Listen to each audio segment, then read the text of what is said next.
2, 3, 4. Hi everyone, this is Jewish Talk coming to you live from Nassau Community College on 90.3 WHPC, also streaming on the iHeart and the iTunes app. This program is later archived on Spreaker.com. So hi there, my name is Rabbi Pearl. Good morning, good afternoon, good evening. This all depends on when you are listening or you are watching. The first subject I'd like to discuss today, and certainly I welcome all of our listening audience. This is just great to be here. It's a disturbing trend. I'm talking about what I call the toxic cancel culture. It's been bothering me. You see, there's a disturbing trend on social media today that's called cancel culture. When someone shares an unpopular opinion and a swell of online outrage calls out that person and put them in what they call a cultural boycott. I would call this a scorched earth partisan politics, where people with whom we disagree are denied a fair hearing and a voice in public life. It drives society apart and at the very least keeps us from treating one another as decent human beings. So, through speech, we can praise, we can encourage, we can build other people's confidence. Yet, we can also use it, our speech, to destroy. As King Solomon says, life and death are in the hands of the tongue. And recently, leaders here in the United States of America thankfully criticized this cancel culture as little more than a feel-good measure to boost the egos of those joyously engaged in what I would call self-righteous condemnation. So I'm here this morning to denounce this kind of activity.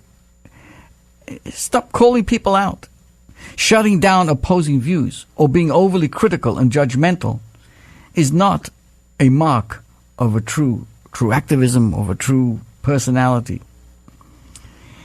And it's just bothering me. And the question is, what would motivate one person to speak so negatively about another? When people feel down about themselves, there's two ways to possibly feel to make themselves feel better. One is do a hard work and to improve yourself. That's one way of doing things. Another way is, if you don't feel so good about yourself, you put someone else down. The logic goes something like this. By knocking others down, I feel higher and I don't look so bad by comparison. But that quick high is illusionary. By knocking others, you in fact lower yourself. Even worse, we have all seen the power of call-out culture to tear apart relationships, families, and even entire communities. It polarizes and pits people against one another. The Torah provides an antidote, the prohibition of speaking Lashon Hara, which means we have a prohibition of saying anything negative or derogatory about another person, even when it's true. The first step in avoiding this evil talk is to recognize one's own faults and commit to improving on them. When we accept our own things that which we're inadequate ourselves about ourselves, then we will be less critical and more tolerant of others. This is how the Baal Shem Tov explained the universal golden rule: love your fellow, love your neighbor as yourself. Although you may have many faults, you still love yourself. Well, that's how you should feel towards others. Love them despite their faults. If you find yourself getting down about yourself or others, instead of focusing on their faults, focus on their virtues. This will lift you out of that negativity. To overcome the tendency to discredit others and push them down, the Torah exhorts us to go especially out of our way to assist someone with whom we may harbor animosity. So here's the quote. I quote from Rabbi Jonathan Sachs, former chief rabbi, Lord Jonathan Sacks, from the Chief Rabbi of the United Kingdom and the British Commonwealth, and he says the following: your enemy is also a human being. Hostility may divide you, but there is something deeper that connects you. The covenant of human solidarity. Distress, difficulty, these things transcend the language of difference. A decent society will be one in which enemies do not allow their rancor or animosity to prevent them from coming to one another's assistance when they need help. So, dear friends, today, let's make a resolution.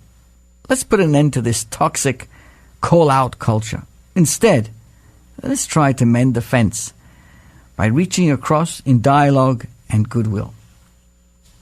Of course, more about this in the coming weeks. I mean, it really, after a while, my friends, you really start to, burn up inside. Have you ever wondered why newspapers are so full of bad news? Or why people often spend so much time fretting about what's wrong in their lives instead of approaching what's going right? Why do painful experiences take up so much real estate in our memory? And why are they so much easier to recall than the pleasurable ones? Why do we often feel it is our negative experiences that define us rather than our positive ones?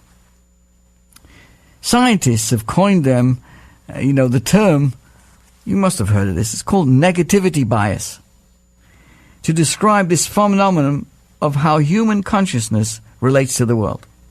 Essentially, our negativity bias ensures that experiences of a more negative nature have a great effect on our psychological state and the consequent behavior than neutral or positive ones, even when they are of equal intensity. So according to the neuroscientists, our brains have developed a specialized circuit that registers negative experiences immediately in emotional memory so that we can learn from them. On the other hand, most positive experiences flow through the brain like water through a sieve.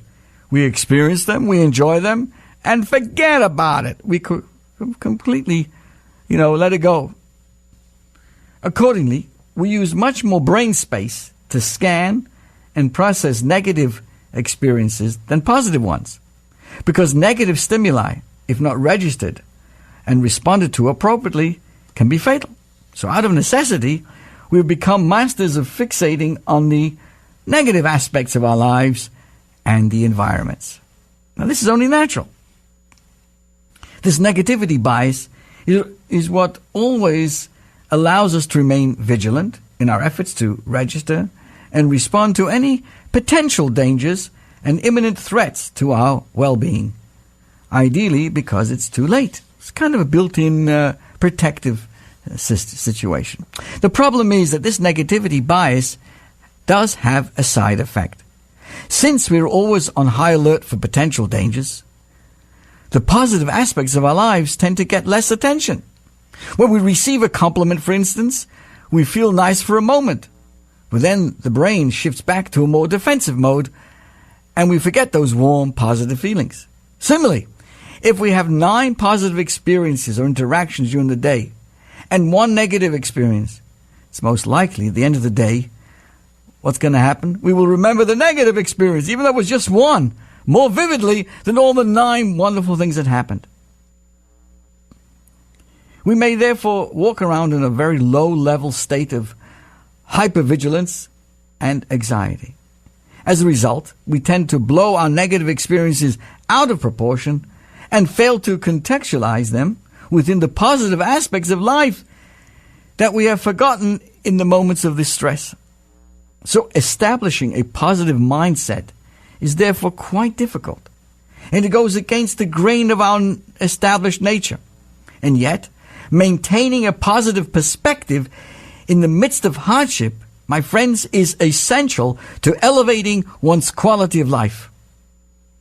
The Lubavitcher Rebbe, was well aware of the natural tendency of human consciousness to dwell on the negative.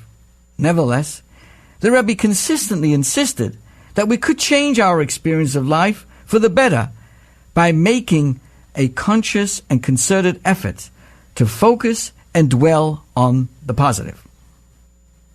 The Rebbe once referred to this focus on seeing things positively, and he said the following: I worked in myself, the Rebbe's talking about himself, I worked in myself to look at things in a positive light. Otherwise, I could not have survived. When one considers the immense challenges and devastating events the Rebbe himself experienced in his lifetime, for the Rebbe to say this is truly remarkable. It's worth pointing out the Rebbe's approach to dwelling on the positive, or what we now refer to as the Rebbe's positivity bias. We like to live such a life and think of opposite the negativity bias, there's a positivity bias, which never really doesn't mean that we should become naive or whitewashing or covering up reality. In fact, what was so unique about the Rebbe's worldview and the motivational theology was that he didn't ignore or deny the harsh realities of life. Rather, the Rebbe acknowledged and addressed them head on. One example among many is the Rebbe's response the Rebbe wrote to someone who wrote despairingly of their life.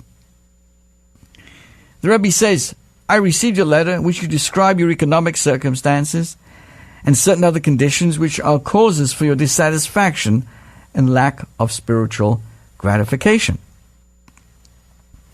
If you have a copy of your letter, the Rebbe writes, and will reread it again in a more objective frame of mind, I think you will come to the conclusion that human life on this earth, unfortunately, is not free from various factors which bring about unhappiness.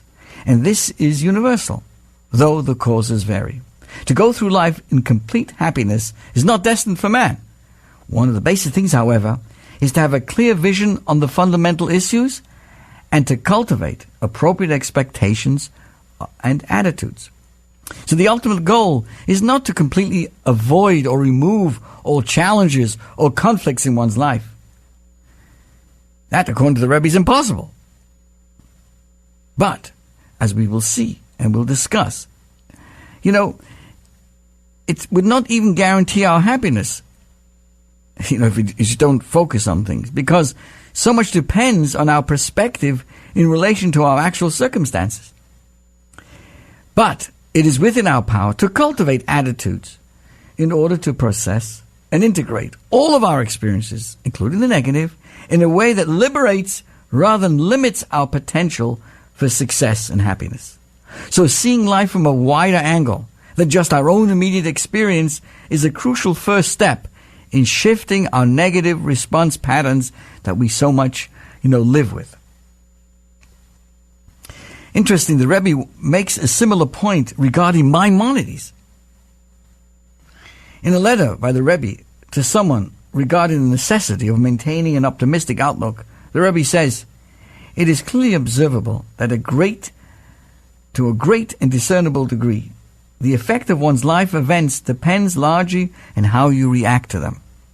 And who is better example of this than Maimonides, whose outward life was filled with misfortune, turbulence, suffering, tragedy, to a greater degree than the average person. He had so much sorrows in his life.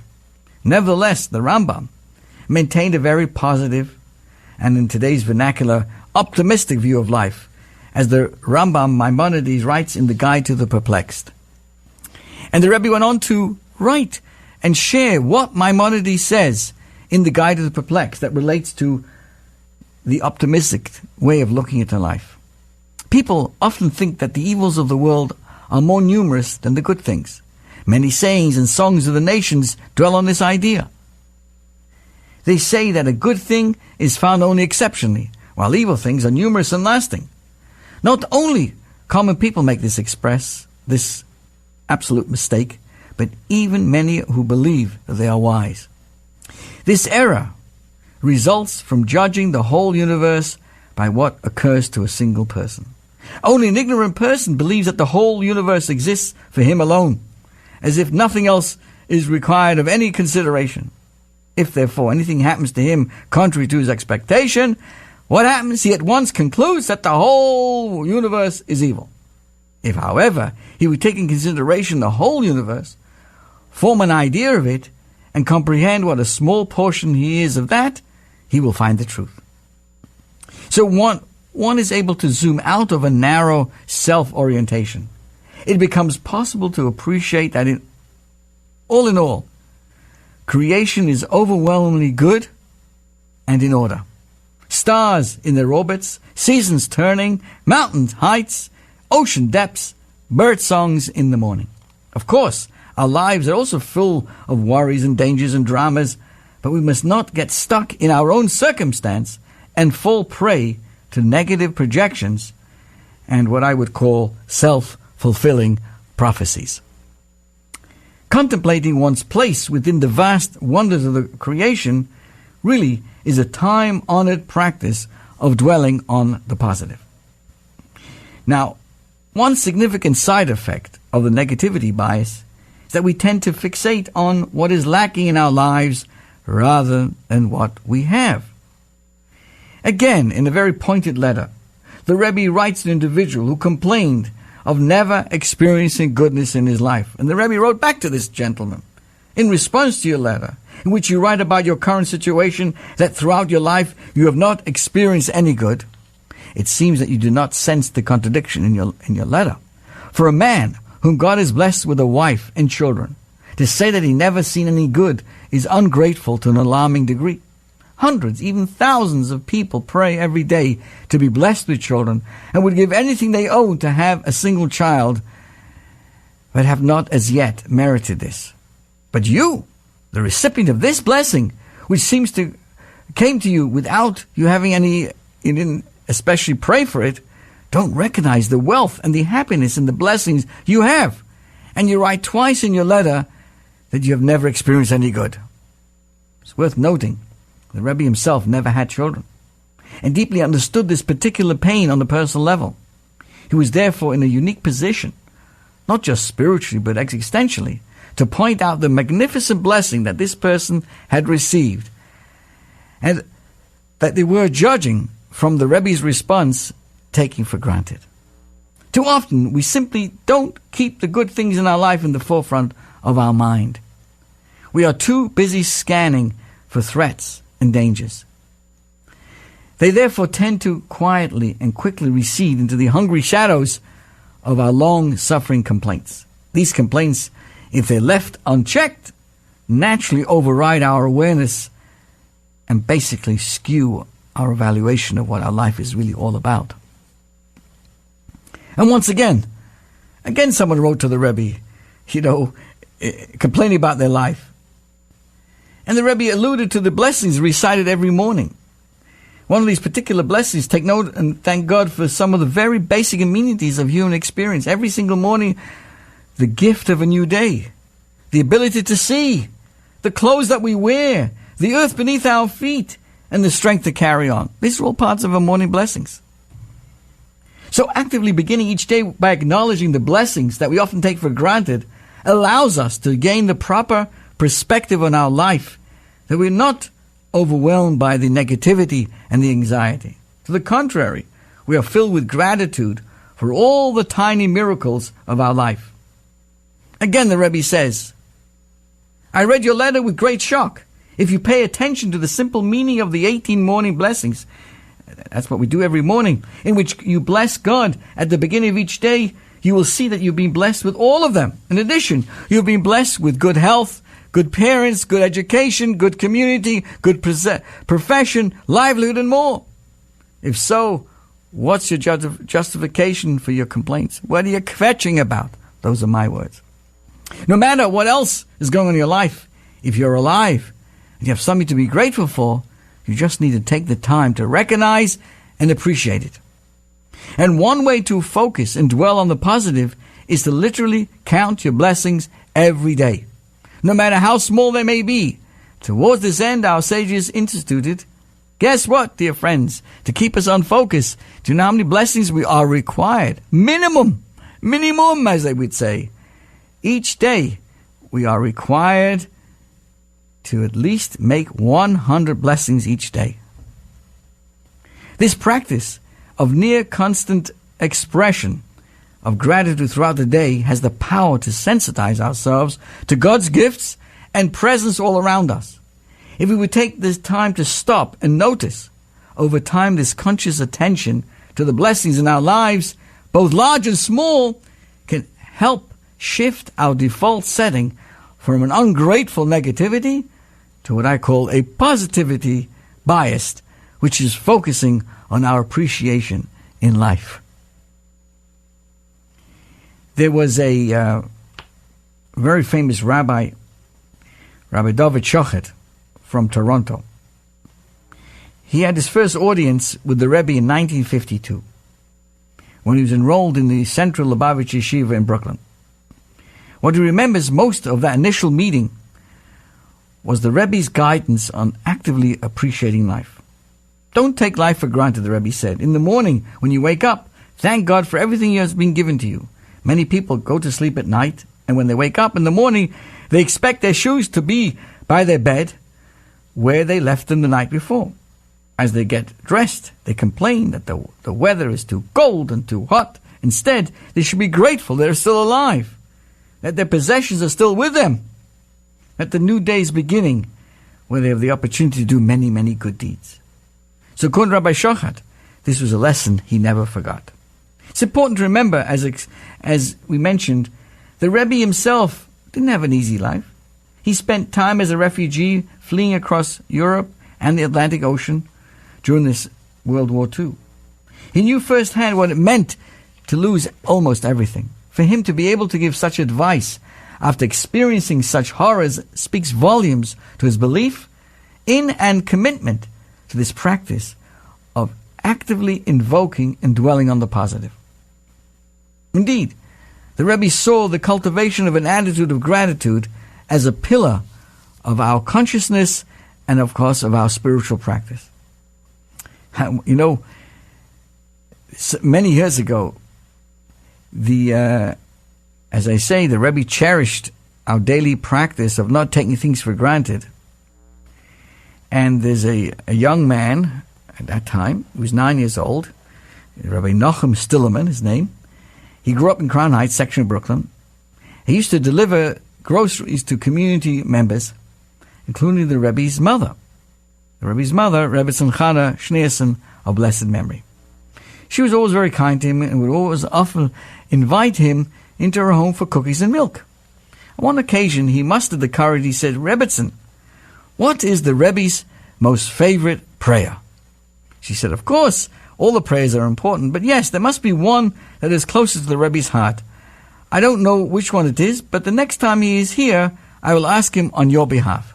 The following week, when the young Nachum saw the Rebbetzin, she said, "I'm so happy to have an answer to your question. It's a very short prayer. It's the first prayer that we say in the morning. Moida ani lefanecha, I offer thanks to you, living and eternal King, for you have restored my soul within me with mercy. Your faithfulness is great." "That's it?" the young boy said. "Yes, that is the Rebbe's most favorite blessing." Nachum was surprised by this answer. Moida ani is such a short prayer that it doesn't even contain God's name. Indeed, it is one prayer we recite while we're still in bed, before getting dressed and formally starting our day. Surely, one of the most elaborate and sophisticated prayers that are recited later on in the day, they must be more important. But this prayer, above all, was the Rebbe's most favorite one. That's the fascinating, alerting us to this cardinal importance he accorded to actively focusing our attention on the gift of life, and making this appreciation the cornerstone of one's consciousness. And that makes a whole difference in the world. When you wake up in the morning, you say this short prayer, albeit a short prayer, it makes a whole difference because you've started the day with an act of appreciation. So one of the final points in making this the Rebbe's perspective, which to dwell on the positive, is not just about generating a feeling of psychological well-being. It really is an actual investment into our future. According to Hasidus, the words and the feelings of gratitude that we express for God, for the blessings we already have in our lives, actually becomes a vessel and a vehicle for more new blessings and abundance to flow into our lives. So when we make a blessing, not only are we thanking God for what we've gotten, but also becomes a source of blessing to get even more blessings. So in a certain sense, the expression of gratitude in the present begets what to be grateful for in the future. Fascinating. So uplifting. So if we want more good in our lives and in the world, we must actively acknowledge and deeply integrate the positive aspects of life that we're already experiencing, and to be grateful to God for that, who provides that good.